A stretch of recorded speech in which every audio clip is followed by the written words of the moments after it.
యేసు ప్రభువారు శిలువ మీద పలికిన 7 మాటలలో రెండవది. లూకా సువార్త 23వ అధ్యాయం 43వ వచనం. నేడే నీవు నాతో కూడా పరదేశులో ఉందువు. యేసు ప్రభువారు ఈ మాటను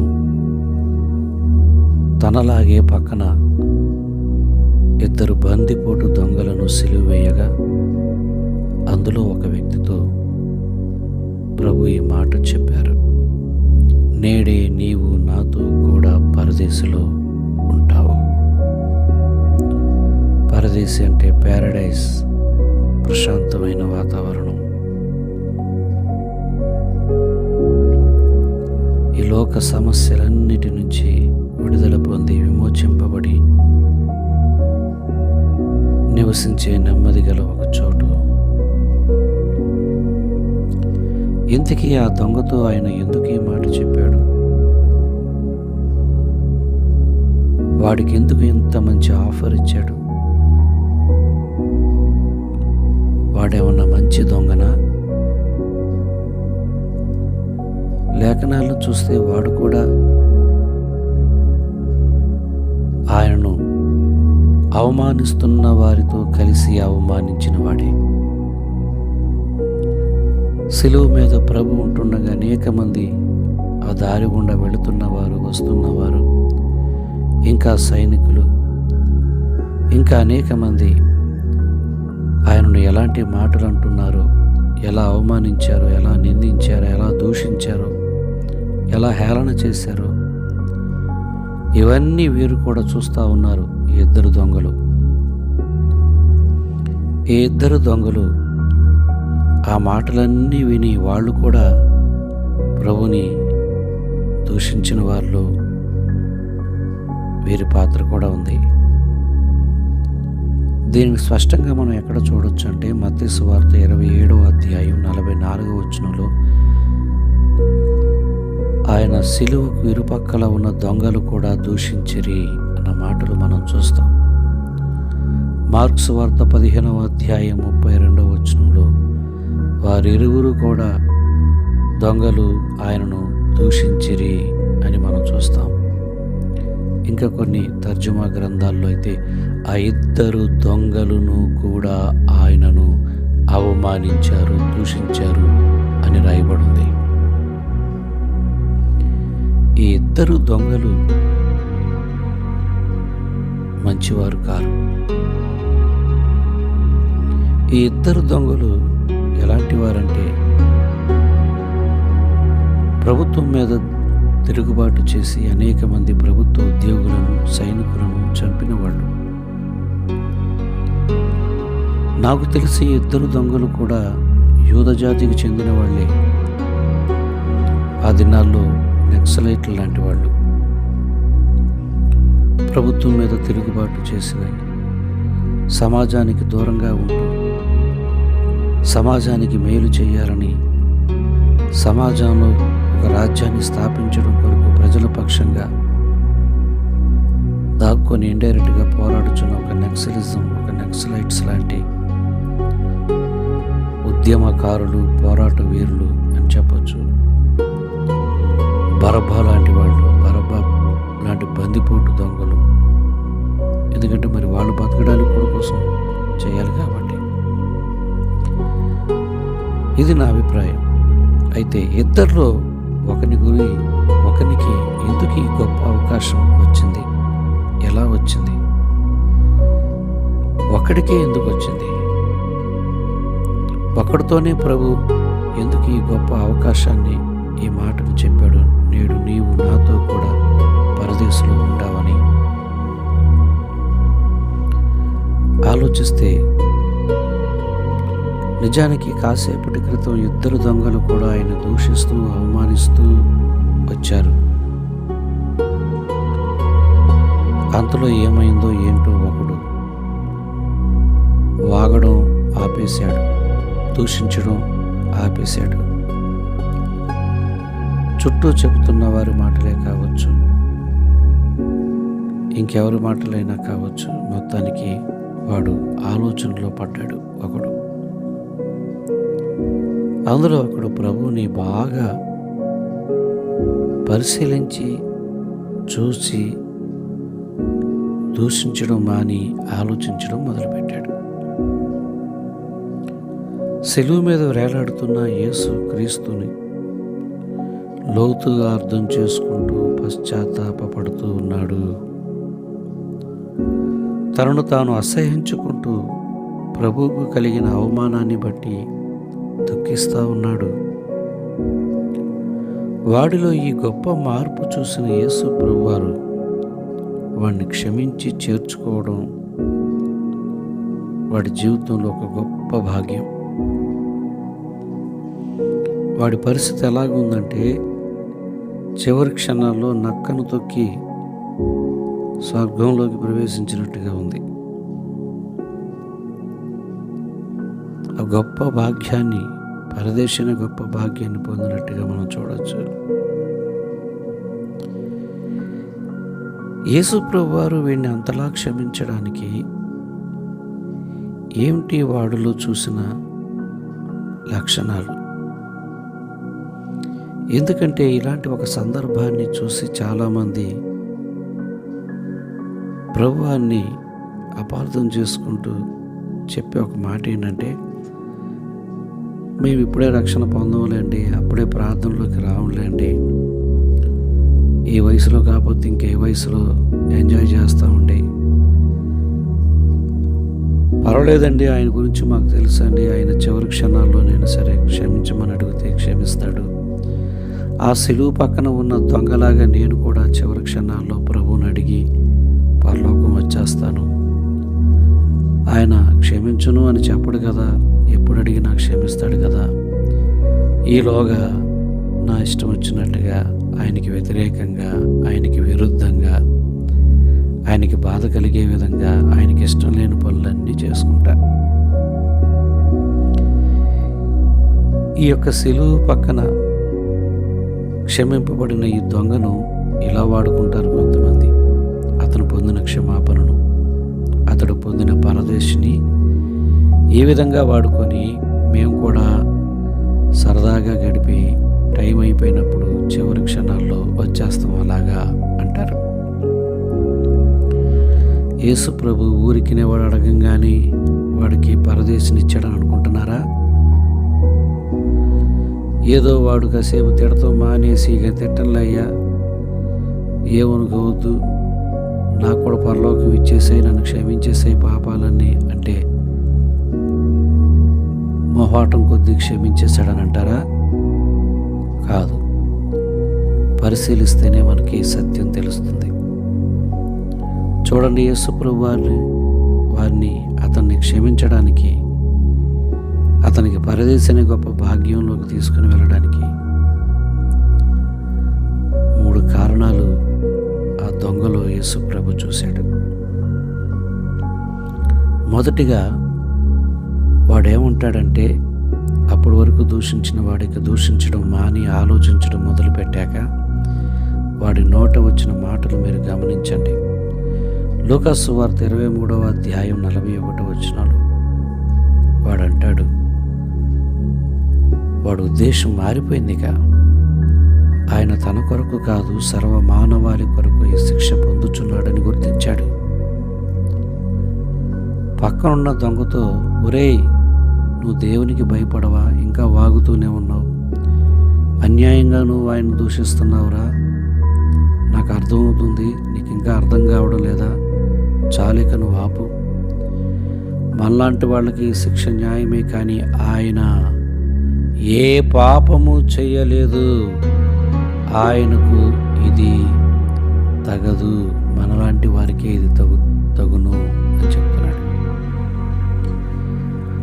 ఈ లూకా సువార్త 23వ అధ్యాయం 41వ వచనంలో ఆయనలో ఏ పాపము లేదు అని గుర్తించాడు. ఇది కదా గొప్ప విషయం. పాపం లేనివాడే పాపిని క్షమించగలడు అని వాడికి తెలిసింది. ఆ పాపము లేనివాడు ఈయనని తెలిసింది. ఇంకా వాడికి కూడా అన్నీ గుర్తొచ్చుంటాయి లేఖనాలు. చుట్టూ ఉన్నవాళ్ళు అవమానించి నిందిస్తున్న వాళ్ళు చెబుతున్న ప్రతి మాటలోని ఈయన ఎవరో అన్న సత్యాన్ని వాడు జ్ఞాపకం చేసుకుని ఉండే ఉంటాడు. మొత్తానికి వాడికి అర్థమైంది, యేసు క్రీస్తు పరిశుద్ధుడు, పరిశుద్ధుడు, పాపము లేనివాడు. ఇది మొదట వాడు గుర్తించాడు. రెండవదిగా చూస్తే యేసు ప్రభువు వారిని దేవుని కుమారుడిగా గుర్తించాడు. 42వ వచనంలో ఈయన నిజముగా యూదుల రాజని, మెస్సయ్య అని, క్రీస్తు అని, దేవుని కుమారుడని వాడు గుర్తించాడు. తన ప్రజలను వారి పాపముల నుండి విడిపించడానికి దేవుడు పంపిన మెస్సయ్యగా వాడికి అర్థమైంది. అవును, ఎవరైతే యేసు క్రీస్తును దేవుని కుమారుడిగా గుర్తిస్తారో వారికే గొప్ప రక్షణ పొందడానికి అర్హత ఉంది. ఉదాహరణకి పిలుపు మార్గ మధ్యంలో గ్రంథాన్ని చదువుకుంటూ ప్రయాణం చేస్తున్నటువంటి ఒక నపుంసకుడైనటువంటి ఉద్యోగిని కలుసుకొని రథం మీద వెళుతుండగా, నువ్వు చదువుతుంది నీకు అర్థమవుతుందా, ఏమైనా వివరించాలా అన్నప్పుడు వారి మధ్య సంభాషణ జరుగుద్ది. లేఖనాలు యేసుక్రీస్తుని గురించి ఏం చెప్తున్నాయో అవన్నీ కూడా పిలుపు వివరించడం జరిగింది. అది గ్రహించినటువంటి ఆ వ్యక్తి, ఆ ఉద్యోగి బాప్తిజం పొందడానికి ఇష్టపడ్డాడు, అడిగాడు. అప్పుడు అతనితో పిలుపు అనే మాట ఏంటంటే, నువ్వు యేసుక్రీస్తును దేవుని కుమారుడిగా గుర్తించావా అని అంటే, అవును, నాకు అర్థమైంది, ఆయనే దేవుడు పంపిన మెస్సయ్య, యేసు ప్రభు దేవుని కుమారుడు అని నోటితో ఒప్పుకున్నాడు. వెంటనే తడువు చేయకుండా పిలుపు సేవకుడు ఆ ఉద్యోగికి బాప్తిజం ఇవ్వడం జరిగింది.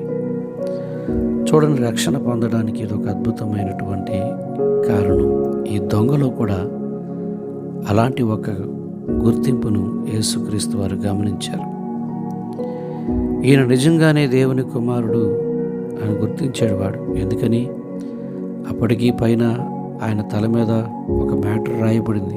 ఇప్పుడైతే మనం INRI అన్న అక్షరాలు చూస్తాం. అవి 3 భాషలకు సంబంధించిన భావాలు దాంట్లో ఉన్నాయి. హిబ్రూ, గ్రీకు, లాటిన్ భాష. ఆ దినాల్లో అవి 3 ప్రాధాన్యతలు ఉండేమాట, ఆ 3 భాషలు. అయితే రాయమన్నది మ్యాటర్ వేరు, రాసింది వేరు. ఇతడు యూదుల రాజు అని చెప్పుకుంటున్నాడు అని రాయి, చెప్పుకుంటున్నాడు అందుకే చంపాం అలా రాయించుకోవాలనుకున్నారు. కానీ చూడండి, పిలాతు యూదుల రాజు, ఈయన నజరేయుడైన ఈ యేసు యూదుల రాజు అని రాసి అని చెప్పుకుంటున్నాడు అన్న మాట కూడా రాయాల్సింది. రాయలేకపోయాడు, రాయలేదు. ఇతడు నజరేయుడైన ఈ యేసు యూదుల రాజు అని మాత్రమే రాసి, ఇదిగో తగిలించుకోండి పలక అన్నాడు. కాదు మార్చండి, ఆ మ్యాటర్ మార్చాలి, మీరు ఇంకొద్దిగా యాడ్ చేయాలంటే, ఇక నా మనసు బాగాలేదు, నన్ను ఇబ్బంది పెట్టమాకండి, ఇప్పటికే చేయాల్సిందంతా చేసి మీరు చెప్పినట్టు విన్నాను, పండేగా తీసుకెళ్ళి తగిలించండి దాన్ని వెళ్ళి అని చెప్తే దాన్ని తగిలించడం అనేది మనం చూస్తూ ఉన్నాం. ఈ విధంగా మనం ఆలోచిస్తే అద్భుతమైనటువంటి గుర్తింపు వాళ్ళలో కలిగింది. ఇక 3వదిగా మనం చూస్తే వాడు ఏం గ్రహించాడంటే, ఈ యేసు మాత్రమే నన్ను క్షమించగలుగుతాడు, నన్ను క్షమించడానికి ఈయన మాత్రమే చాలినవాడు అని లోతుగా తన మనసులో గ్రహించి ప్రభుతో అంటాడు 42వ వచనంలో, యేసు నీ రాజ్యంతో వచ్చినప్పుడు నన్ను జ్ఞాపకం చేసుకో అంటాడు. అంటే ఈయనకు ఒక రాజ్యం ఉందని, ఆ రాజ్యం ఎప్పుడు వస్తుందో కూడా వాడికి తెలిసిపోయింది, అర్థమైపోయింది. లేకపోతే ఇప్పుడు ప్రాణాలు పోతున్నాయి అంటే ఎప్పుడో నీ రాజ్యంలో జ్ఞాపకం చేసుకొని ఎందుకంటాడు? ఒక్కసారి జ్ఞాపకం చేసుకో, నువ్వు బయటికి రా, నన్ను కూడా బయట తీసుకురా అంటాడు అంతకుముందు అన్నట్టుగా. కానీ వాడికి ఇప్పుడు ఏమర్థమైందంటే ఈయన మరణించాలి, ఈయన మరణించడం వలనే సర్వ మానవాళికి విముక్తుంది అని గ్రహించాడు. అయితే మరణం ఈయన బంధించి ఉంచలేదు అని కూడా వాడు గ్రహించాడు. ఈయన తిరిగి జయిస్తాడు అని కూడా వాడు గ్రహించాడు. అప్పుడు ఈయన రాజ్యంతో వస్తాడని కూడా గ్రహించాడు. అందుకే అన్న అతడు యూదుడై ఉంటాడు, ఇతనికి కూడా లేఖనాలు తెలుసని. అందుకే ఈ మాట అనగలిగాడు. సాధారణమైన విషయం అండి. నీ రాజ్యంతో వచ్చినప్పుడు నన్ను జ్ఞాపకం చేసుకున్నాడంటే క్రీస్తుని ఎలా చూస్తున్నాడు? రాజులకు రాజు, రాబోయే ప్రభువులకు ప్రభు. ఆయన రాబోతున్నాడు, వస్తాడు, ఏలతాడు, స్థాపిస్తాడు, నిలబడతాడు. నన్ను జ్ఞాపకం చేసుకుంటే నా భవిష్యత్తు మారుతుంది. అంత లోతుగా వాడు గుర్తించాడు. కాబట్టి యేసు ప్రభువారు వాడిని క్షమించి, నేడే నువ్వు నాతో కూడా పరదేశంలో ఉంటావన్న గొప్ప మాటను వాడితో చెప్పాడు. కాబట్టి ఈ సిలువ పక్కన ఈ దొంగ పొందిన క్షమాపణను అడ్డం పెట్టుకొని అడ్డుగోలుగా తిరుగుతున్న వాళ్ళందరూ ఇది గ్రహించాలి. వాడికి నిజంగా అవకాశం ఉండుంటే ఆ సిలువ శిక్ష అక్కడికి క్యాన్సిల్ అయ్యి ఉంటే, ఒకవేళ వాడిని క్షమించి రోమా ప్రభుత్వం వారు వదిలేసి ఉంటే, వాడు అక్కడికక్కడే ఆయన రక్తం కింద కడగబడి బాప్తిజం పొంది ఓ బలమైన సాక్షిగా నిలబడేవాడు. మరో అపోస్తలుడిగా కూడా వాడు నిలిచేవాడు. యేసు క్రీస్తుని ఎవరు లోతుగా అర్థం చేసుకొని గుర్తిస్తారో వారు హతసాక్షులయ్యేంతగా ఆయన్ని ప్రేమిస్తారు. హతసాక్షిగా మారడం భాగ్యం ఎంచుకుంటారు. ఇప్పటి కూడా మీరు చూడండి, చాలామంది ప్రభుని నమ్ముకున్న భక్తులు ఉంటారు, విశ్వాసులు ఉంటారు, వెంబడిస్తున్న వాళ్ళు ఉంటారు.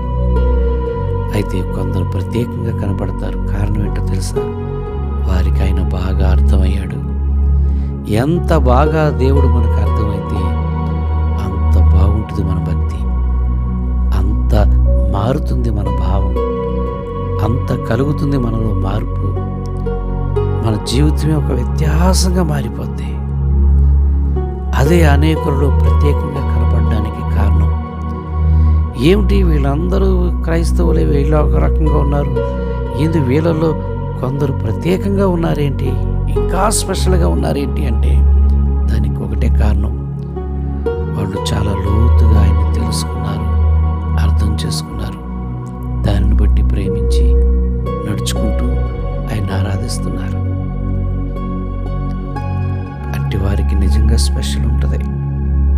ఈ సిలువ మీద ఉన్న ఒక దొంగ ఈ గొప్ప భాగ్యాన్ని పొందడానికి వాడు హృదయంలో ఆయన్ని తెలుసుకొని లోతుగా అర్థం చేసుకొని వాడికి కలిగిన పశ్చాత్తాపం, ఆయన ఏమై ఉన్నాడో, ఏమై రాబోతున్నాడో అది కూడా వాడు గుర్తించాడు. కేవలం ఈ లోక సంబంధంగా మాత్రమే ఆయన్ని గుర్తించలేదు. వాడు రానున్న దినాల్లో ఆయన ఎవరు, ప్రభువులకు ప్రభు, రాజులకు రాజు, యూదా గోత్రపు సింహం అని గుర్తించాడు. ఈయనకొక రాజ్యం రాబోతుంది, స్థాపించబోతున్నాడు. దానికి ముందు లేఖనాల ప్రకారంగా జరగవలసిందే ఇప్పుడు జరిగింది. అస్సలు మ్యాటర్ జరగాల్సింది జరగబోతుంది అని గుర్తించాడు. కనుకనే సాగిలపడి లేదా తల వంచి ఆయన వైపు చూస్తూ విరిగి నలిగిన మనసుతో, పశ్చాత్తాప మనసుతో ప్రభుని వేడుకున్నాడు. అందుకు దక్కింది ఆ భాగ్యం. మనం కూడా దేవుని లోతుగా అర్థం చేసుకొని ప్రభును వెంబడించుదుముగాక. నేడే నీవు నాతో కూడా పరదేశంలో ఉంటావని దొంగతో పలికిన దేవుడు మనందరితో కూడా అంగీకరించడం ద్వారా పలికాడని నమ్ముదాం. ఆ పలుకులు హృదయం అందు పెట్టుకుందాం. ఆ పలుకును సార్థం చేసుకుందాం. మన పిలుపును సార్థం చేసుకుందాం. మన ఎన్నికను సార్థం చేసుకుందాం. ప్రభు మనల్ని అందరినీ దీవించునుగాక. ఆమేన్.